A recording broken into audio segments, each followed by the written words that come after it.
My first guest tonight is a huge movie star. A global superstar with hundreds of millions of fans and billions of dollars in box office. He is the star of the biggest blockbusters on the planet like Jumanji, Fast and the Furious movies, Jungle Cruise, and so much more. The king of the box office. Please welcome the one, the only, Dwayne Johnson!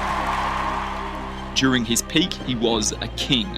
Today we are dedicating the 2624th Walk of Fame star to one of Hollywood's hottest actors, Dwayne Johnson. A lifestyle that 99% of people could only dream of. My very first contract with the WWE, with Vince that I signed with him, was a 5-year contract for $150,000 a year. How old are you at this time? 24. 500 million followers across his social media platforms. I was then the most followed American man in the world, and I am today the most followed American man in the world. $50 million every single movie. My goal was just to not be broke. I used to tell myself specifically, I cannot be fucking broke. However, as time passed, as The Rock's career continued to evolve, as his paychecks became bigger and bigger, his reputation began to deteriorate. His movies began to flop, his fans began to hate on him, and in recent times, his social media platforms have begun to bleed followers. How could he have possibly gotten to this point?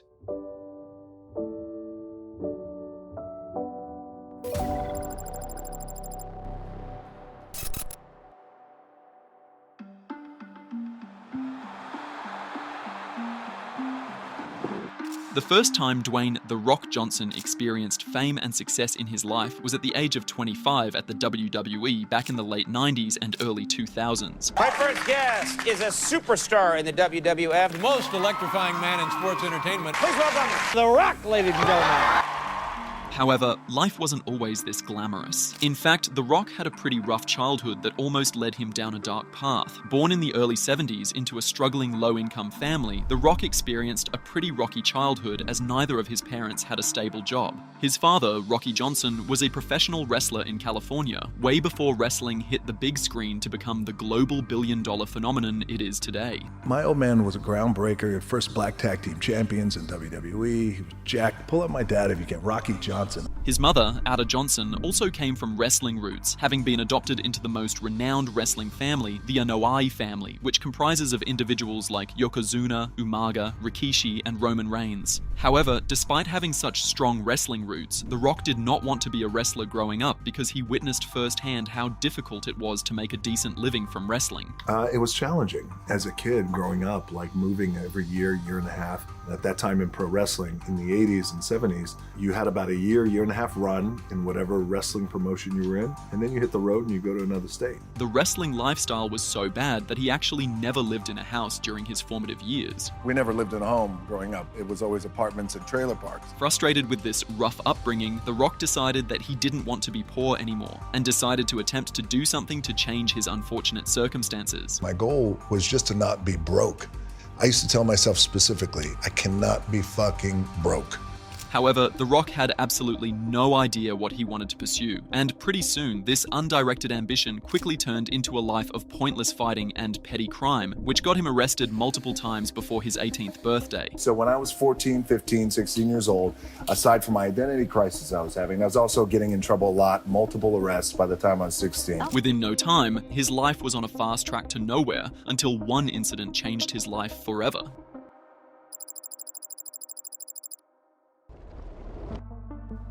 At the age of 16, during the height of his rebellious days, Dwayne had an awkward encounter with a high school teacher who later turned out to be the coach of his high school football team. I wanted to use the bathroom, but I didn't want to use the regular boys' bathroom because it smelled like smoke and, a whole thing with boys. So I'd go into the teacher's lounge and a guy walks in and he goes, "Hey, you can't be in here." Very stern. I kind of pause, look over my shoulder, and I was like, "Yeah, all right, in a second." And I continued to wash my hands. I slowly dry my hands. I kind of walked by him, brushed my shoulder by him. He looked at me, didn't say a word, but he was fuming. Following this bizarre incident, The Rock stated that he felt bad about his behavior and therefore approached the teacher to ask for an apology, a decision that would change his life forever. Very next day, I found him and I said, "Hey, I just want to apologize to you. I'm sorry for being so rude." And I stuck my hand out And he looked at my hand and looked at me, looked at my hand again. He said, I appreciate your apology. I want you to play football for me. I said, okay, just like that. Wow. And I went out and I played football for Jody Swick. Within no time, Dwayne had the structure he desperately needed in his life, and suddenly going to school became more enjoyable. I fell in love with the game of football. My grades got better, and I started getting recruited from every college across the country. At the age of 18, after playing football for only 2 years, Dwayne Johnson was drafted to play college ball, having ranked among the top 10 high school defensive tackles in the country. Dwayne Johnson finally gets a piece of the Seminole quarterback. Due to his size and natural athletic ability, he'd earn a spot on the team as a walk-on player, making him the only freshman on the team that year. I was at the University of Miami. I came in, I was balling out. I was going to be the only freshman to play. However, during his senior year, he'd suffer a shoulder injury, which got him cut from the team, ending his dream of joining the NFL. I get injured, my whole shoulder came out and I had to have a complete reconstruction done.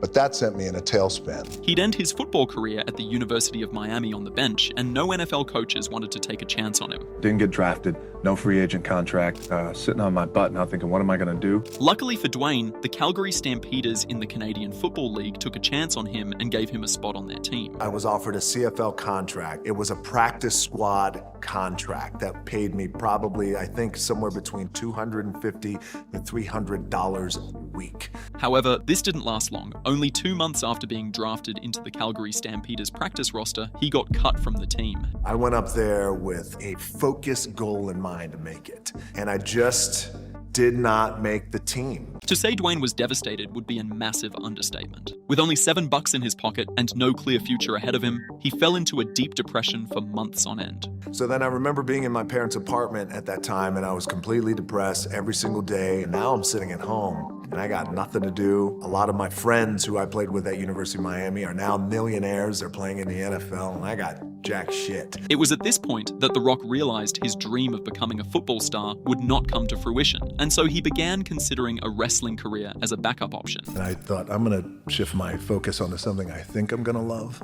I think it's in here, passion. It's pro wrestling. However, his father did not want him to get into wrestling, which led to a heated argument between the two. He said, what are you going to do? I said, I'm going to get in the business. He went, what business? I said, the wrestling business. Dude, we got in the biggest fucking fight. Really? The biggest. He didn't want you to do it? He didn't want me to do it. Eventually, after a lot of persuasion, his father would give in and agree to train him. However, it was during this process that Dwayne would come to understand the reason behind his dad's hesitance towards him becoming a wrestler. He agreed to train me, but I realized he didn't want to see that happen because he felt like, hey, look around. Like I was one of the successful ones in wrestling, but I got a little fucking apartment that I can't even afford to pay $500 a month. I don't want this for you. At the age of 24, after training for a period of only 3 months, Dwayne would officially begin his wrestling career, using his family connections to get his very first tryout match at the WWE. How old were you when you had your first pro wrestling match? I was 24. Corpus Christi, 15,000 people. Whoa. Dude. This is your first match? First match. This was clearly a very defining moment in Dwayne Johnson's career, and for the very first time since his football days, he had hope for the future. However, WWE boss Vince McMahon felt that Dwayne was not ready for WWE just quite yet, and therefore sent him to an amateur league for a few months to train a little bit more. I met with Vince. He said, you're not ready for WWE, you're not ready for the big time. I'm going to send you down to Tennessee, and that's where you're going to learn how to work. After a few months of intensive training, Dwayne Johnson was eventually called up to the WWE, which is where things began to pick up in his work life. On the 17th of November 1996, Madison Square Garden Arena in New York, Dwayne The Rock Johnson makes his official debut on WWE as Rocky Maivia, which was a combination of his father's and grandfather's names. Finally, when they called me up to WWE, it was November. Vince brings me in, and I go to a big pay-per-view called Survivor Series. During this debut, Rocky was hyped up as the next big thing in WWE, and was pushed heavily despite his relative wrestling inexperience. Now there's going to be the man right there. That's Blue Chipper right there. I gotta agree with you. Rocky Maivia is looking good. 3 months later, Dwayne, now known by his stage name Rocky, would go on to win WWE's Intercontinental Championship, securing a spot in WrestleMania, which is WWE's equivalent to the Super Bowl. So I wound up becoming the youngest Intercontinental Champion, beating Triple H, or he let me beat him. Right. Everything was doing this. Clearly, things were going quite well for him. However, fans did not accept him as one of their own. Fans started to turn. Booing every night. Rocky sucks! Rocky sucks! Rocky sucks! Got to a point, dude, going into my first WrestleMania, Chicago, I'll never forget it. Every night they were chanting Rocky sucks. And I had to smile through it. Things got so bad for him that at one point during a wrestling match in April of '97, Rocky had over 20,000 fans shouting the phrase, "Rocky sucks," which was soul-crushing to say the least. I'm defending my title. WrestleMania, 20,000 people start chanting Rocky sucks. So imagine that. You're a kid, 25 years old, you got the belt on you, pressure, you're in there, whole arena's chanting Rocky sucks. After losing this match and suffering a knee injury, Dwayne would disappear from the public eye for a few months. However, this initial setback was not enough to stop him. In fact, it made Dwayne realize that he loved wrestling so much and wasn't about to let anyone dictate his future. You know, I've always said the respect is given when it's earned, and if they feel, for whatever the reason may be, that I haven't earned the respect yet, their respect, that's fine, I'll accept that, and I will earn it. And just like that, a star was born. I get a call from Vince. He goes, I want to try and bring you back one time, see how it works out. I want to turn you heel, and we have a faction called the Nation of Domination. He goes, I want to have you join them, and we'll see how it works out. Johnson ditched the name Rocky Maivia and now referred to himself in the third person as simply The Rock. He'd officially turned heel, which is a wrestling term for a wrestler becoming a villain. And surprisingly, the fans loved this character. Dude, the fans felt something that night. Within a month, I became the hottest heel in WWE. Since the fans resonated with this character, The Rock regularly insulted his fellow wrestlers, interviewers, and even the audience when he got the chance. Goosebumps running up and down your spine. Well, goosebump your ass on out of here.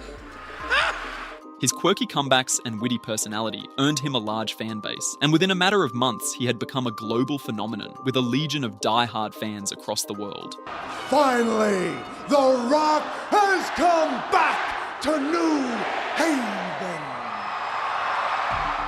From 1997 to 2002, The Rock absolutely dominated WWE and became the most recognizable face in the industry during that era. And considering wrestling was at its peak viewership in the early 2000s, The Rock being the most popular wrestler in the world meant he could easily transition into Hollywood, and he soon landed his first roles on television with cameos on That 70s Show and Saturday Night Live.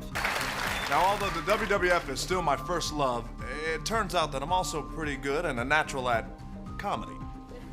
And people also tell me I look like a sexy Rob Schneider.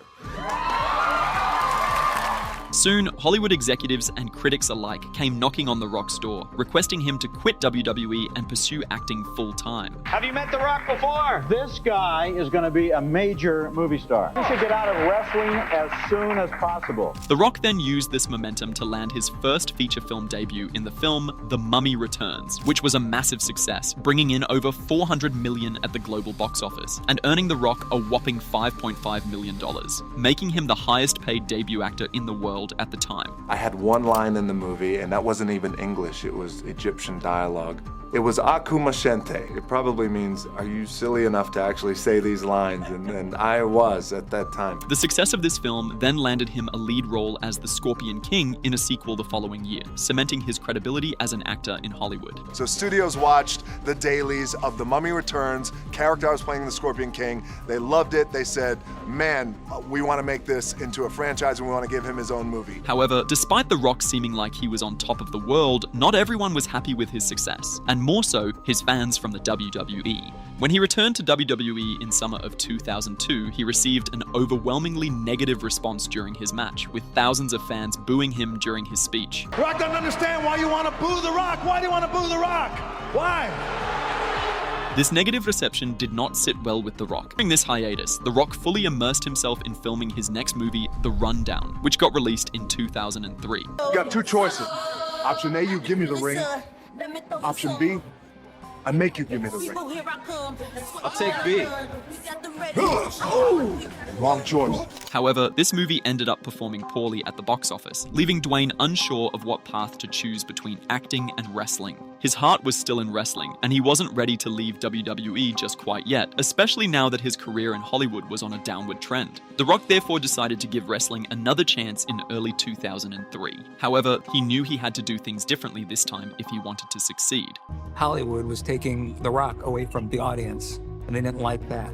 So he wanted to put it to the fans. If you're gonna make me a heel, then I will be the biggest heel you've ever seen in your life. February 23rd, 2003, The Rock makes his grand return to the WWE for the first time in close to a year. However, it was apparent that things were going to be different this time round. He had leaned in heavily into his new Hollywood persona and turned heel for a second time, adopting a new name, Hollywood Rock, and completing the transformation with a new look, shaved head, and snobby attitude that looked down on the wrestling community. Soon, they began hating on him in droves.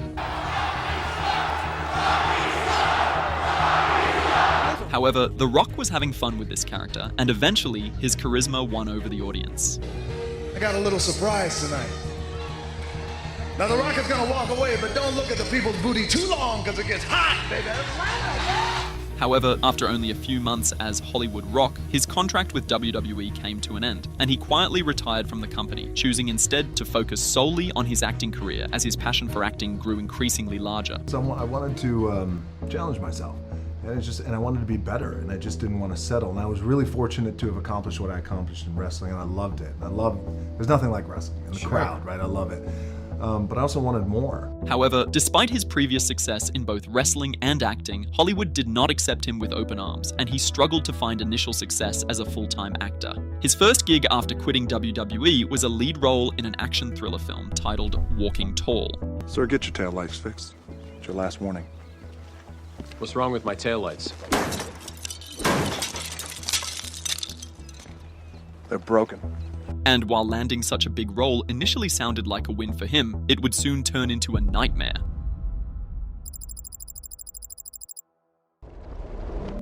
While the movie was well received by fans, it was rated poorly by critics and struggled to break even at the box office. His 4 other films following this movie also struggled to turn a profit, leaving The Rock unsure of his future in Hollywood. When you look back on my earlier career, the films I was doing, they were good, but just not, Then it got icy. Quickly. The iciness was, oh, your career is going to be done in a couple of years. You'll make a few movies, I'm sure, and then you'll be out. But that was never my goal. In response to this setback, he decided to change his public persona for a third time, this time shedding his bulky wrestling body for a slimmed-down male model body that was more aligned with the Hollywood standard. I wanted to have a career that was hopefully had some longevity to it, and I wanted to be good. And I didn't want to be boxing into just action genre. I want to do everything. I was told at that time, but if you really want to make it in Hollywood, then you can't call yourself The Rock. You got to lose weight. Don't talk about wrestling. I mean, all this shit. And ironically, he started seeing box office success soon thereafter. However, this success was only achieved in a limited range, as all the movies he'd appear in around this time were family-friendly films targeting children, such as The Game Plan, Race to the Witch Mountain, and Tooth Fairy. What are you looking at and laughing at? Why aren't you afraid? Because those are French fries. No! Because of this, The Rock felt very dissatisfied with the direction his career was taking. His heart was set on becoming an action movie star, and the sacrifice of changing his persona and slimming down his appearance seemed to have only gotten him further away from achieving this dream. Feeling sad and defeated, The Rock decided to go back to the drawing board and change his public persona for a 4th time. He shaved his head permanently and got back to his wrestling roots, reverting back to the bulky, muscular body he had during the early 2000s. So finally, I said, I can't do this anymore. I have to be myself. I got to be me. I love wrestling. It's my life. And if I want to go back, I'm going to go back. I want to call myself The Rock. I'm gonna call myself the motherfucking Rock. He then called a meeting with his management team and presented a vision that would cement his legacy in Hollywood once and for all. In his words, he wanted to have the career of George Clooney or Will Smith, but bigger or perhaps even better. Had a big meeting at the agency. I said, I'd like to have the same career as these guys, only bigger and different, and I mean it respectfully. His management team, however, was so skeptical of the plan and thought it would never work. So he fired them all and got a new team. They looked at me like I had 3 heads, and I said, listen, just because it's never been done doesn't mean it can't be done. It just means we got to figure out a different path. So ultimately, fired everybody. I hired a brand new team, said, here's what I believe is the North Star, and here's how I believe it's gonna get there. And if I fail, then I fail being myself. His plan was simple: avoid any family-friendly roles, even if that meant losing out on money and opportunities, and instead pursue roles in action films, a move that would boost his Hollywood career tremendously. Within a few months, The Rock had landed a role in an action movie, and it was finally his moment to prove to the world that he had what it takes to be a superstar. Come on, fellas! Wednesday night is taco night at Rikers Island! And although he had a minor role in the film, the movie was a success at the box office, which landed him a lead role in another action movie called Faster, in which he played the role of a criminal seeking revenge for the elimination of his brother by a gang. That boy they killed is my brother. God can't save you from me. And while this movie did not perform that well financially, it would mark a major turning point in The Rock's Hollywood career. In 2011, The Rock got an opportunity to join the Fast and Furious franchise, which was already a successful multi-billion-dollar franchise at this point. The Rock's character, Luke Hobbs, is a federal bounty hunter who enters the movie to hunt Dominic Toretto and his team for the murder of 3 DEA agents. You know I can't let you two go. I ain't made that way. The way I see it, you've earned yourself 24 hours. Money stays, though. If I were you, I'd use the time. Make peace with whatever demons you got left. The Rock's role in Fast 5 was exactly what he needed to prove to Hollywood that he could be an action movie star in a big-budget movie, and he wanted to make it known that he was here for the long haul. And luckily for him, Fast and Furious 5 was a critical and commercial success, earning over $600 million at the global box office, cementing his credibility as an action movie star. His dream of taking over Hollywood was finally within his reach, and he was about to become one of the biggest actors in entertainment history. He had a brief return to WWE to host WrestleMania 27 and have an iconic match against John Cena, making this his first time in the ring since his retirement in 2004. So we're very similar, except when we go shopping. The Rock shops at department stores, you obviously shop at Baby Gap. However, this return would show us a glimpse into The Rock's dark side and mark the beginning of his slow and painful downfall. The Rock's return to WWE did not sit well with a lot of people, as they believed he'd only returned to maximize his publicity and promotion power for the Fast and Furious movie, which was set to release in 2 months' time. Santino as Luke Hobbs, the badass character from Fast 5. Broke records, $86 million. Boom. You look great. I love it. I love this little thing here, too. Even John Cena was pissed off with The Rock's convenient return, and would go on to call him out for it in front of 78,000 people, making him one of the first people to warn us about The Rock. You see, these people love The Rock. I was one of these people until I got to meet Dwayne Johnson. Dwayne Johnson is a self-centered, egotistical, see-through son of a bitch that wouldn't give a rat's ass if this company closed its doors tomorrow. This feud would continue until their highly anticipated match at WrestleMania 28, where the two met during the last days of preparation and worked their beef out amicably. First and foremost, I went to his mom and I said I was sorry and I hope she understood everything that I was doing was just for business. And his mom is an ace. She was amazing. And then I went to him, and I always traveled with a jug of like pure Tennessee moonshine. And I went to him with a mason jar and said, this is kind of a tradition we have on the road now. I just wanted to share this tradition with you, but I hope you understand that everything, by the result of what just happened, I didn't put up any reluctance to take the 3 count.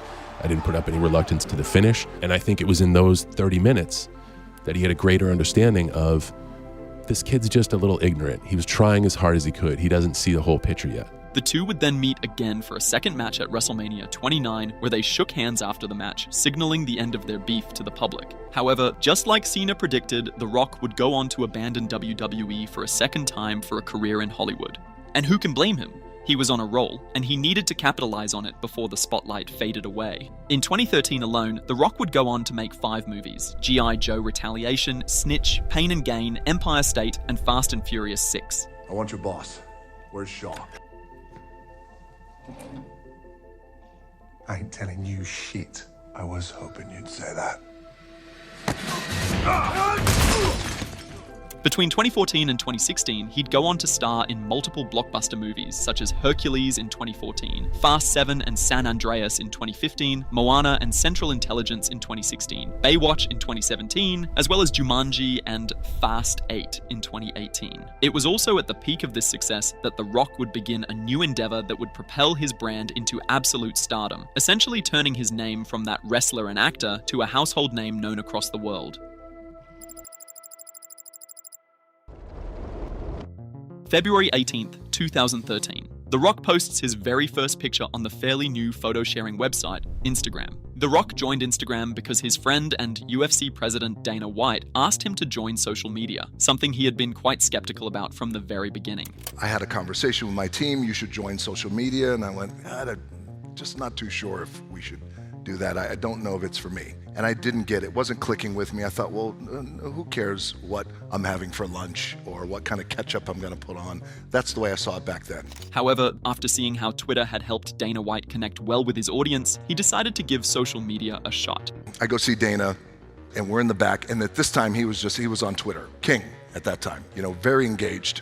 And he goes, dude, are you on social media? I went, no. He's like, you have to get on. You have to. And I was like, brother, I don't know if it's for me, man. I said, you do it well on Twitter. And at that time, Instagram, I don't even know was up and running yet. And then he goes, I'm telling you, you have to, but here's why.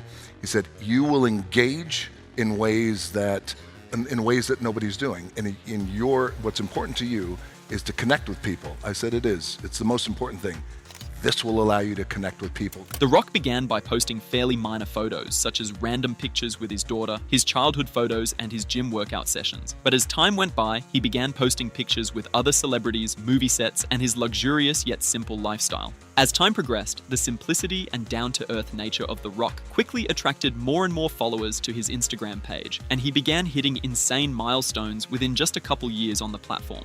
The Rock's oldest statistics show that by the end of 2014, a little under 2 years after joining Instagram, he was already at 6.2 million followers. 1 year later, in December of 2015, he was at 37.6 million followers, then 73.8 million the following year, making him the most followed actor in the world. Years later, I wind up fortunately becoming the most followed American man in the world, all thanks to Dana White.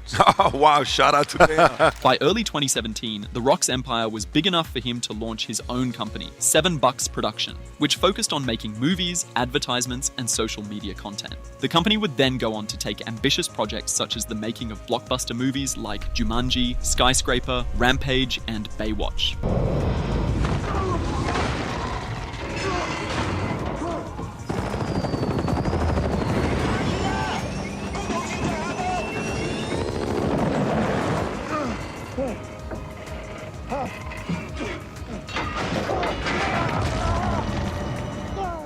Now, it's safe to say that by this point, everything on the surface seemed to be going perfectly fine for The Rock. He had a successful Hollywood career, a thriving social media empire, and a lifestyle that 99.9% of people could only dream of. What could possibly go wrong? Well, as soon as The Rock's movie production company started to gain notoriety in Hollywood, so did his ego, and the cracks in his perfectly crafted public image began to show.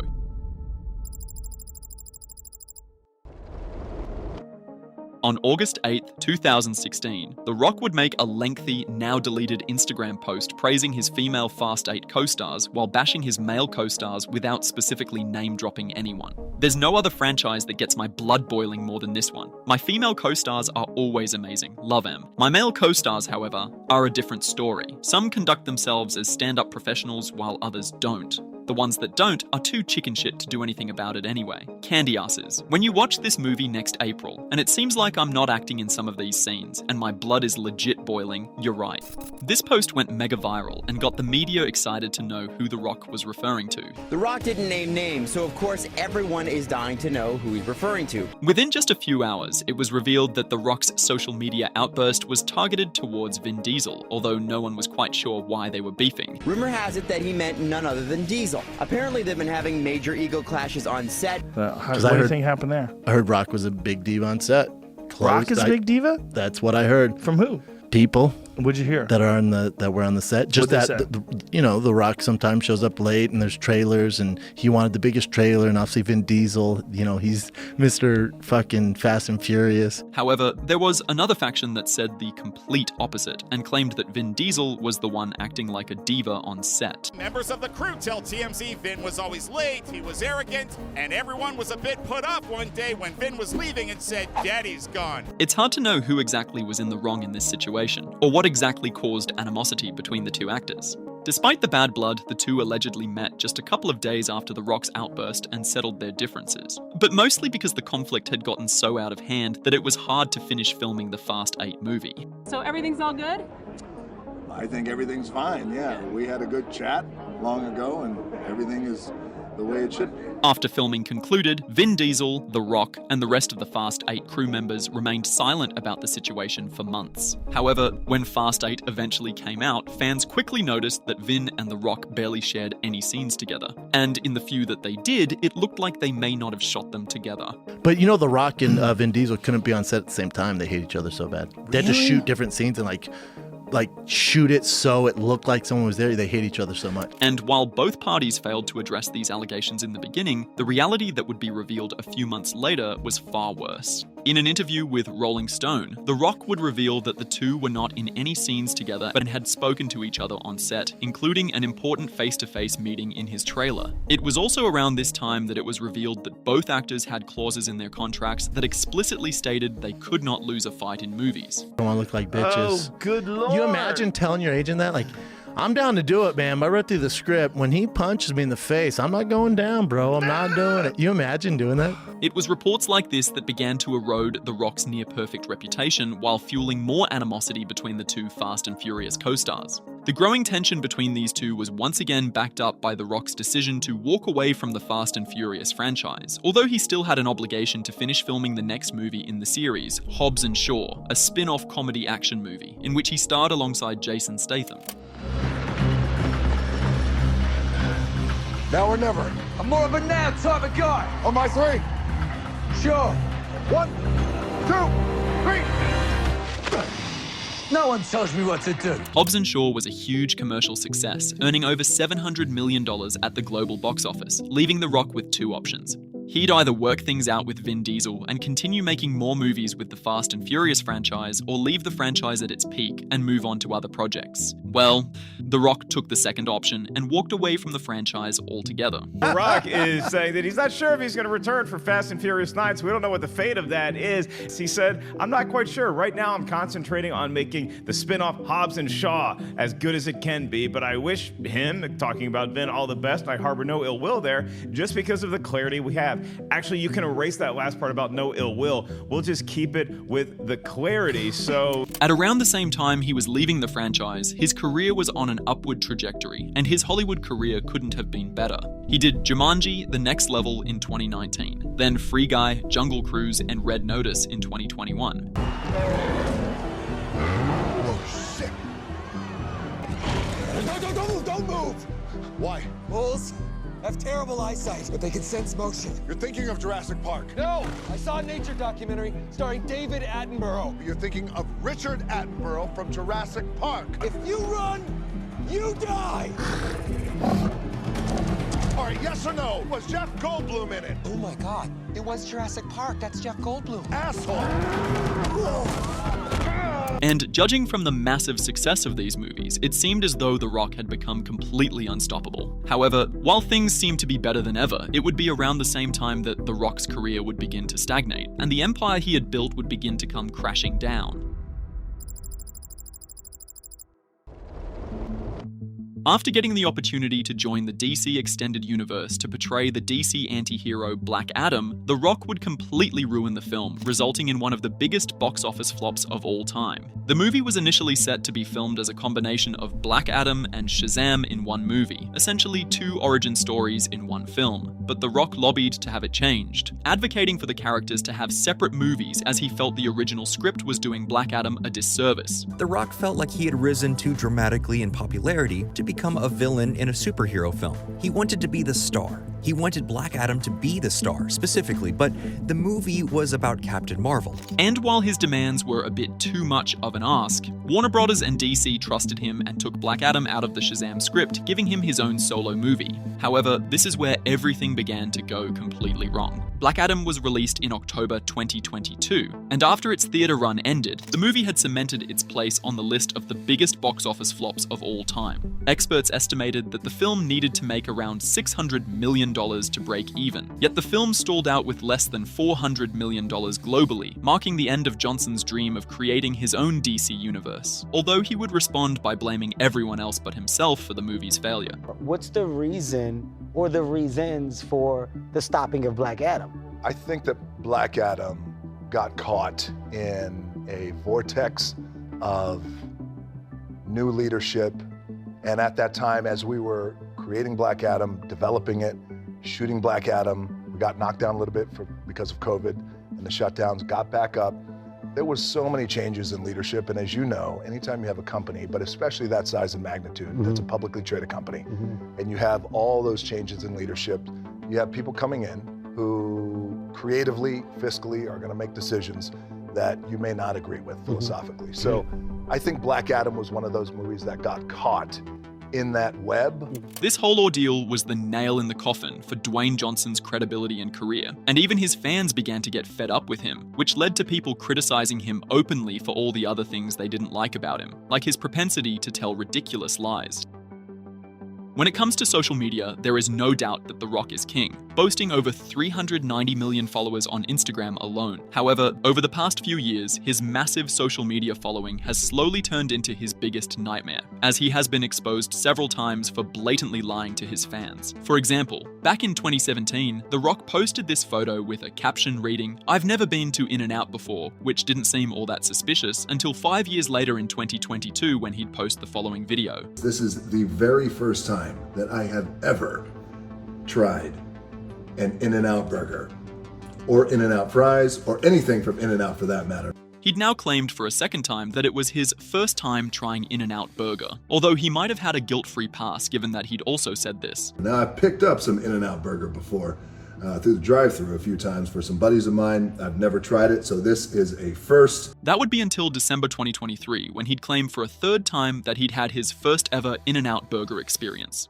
However, this time, the internet was not going to let him get away with his insistent lies. This is the third time he's done it. He keeps pretending that he's trying In-N-Out for the first time every couple of years. You could just say, like, I love In-N-Out, so I'm going back to In-N-Out. Why does it always have to be your first time? We know it's not. Forcing The Rock to change the caption by adding, "My first ever In-N-Out burger experience again. Thanks to the fans who reminded me that I went to In-N-Out years ago and forgot about it." This situation led to some people stating, The Rock is no longer a person. He's a walking ad, which has led many to slowly begin to dislike The Rock, and his movies failing miserably at the box office, like the colossal failure of Red One, a Christmas-themed action movie everyone seemed to hate. As I expected, it was just a movie that was okay. It was just mid, and I will forget about by tomorrow, because it's just not very good. And while The Rock's career is certainly on a downward spiral, it's important to remember this. The Rock is one of the greatest actors of all time. In all of acting history, there are very few people who have grown careers as big as his, or generated the amount of wealth that he has in this industry. From his humble beginnings in wrestling to his multi-billion-dollar Hollywood empire, The Rock did work hard for everything he has achieved. He came, he saw, and he conquered, and he secured his legacy.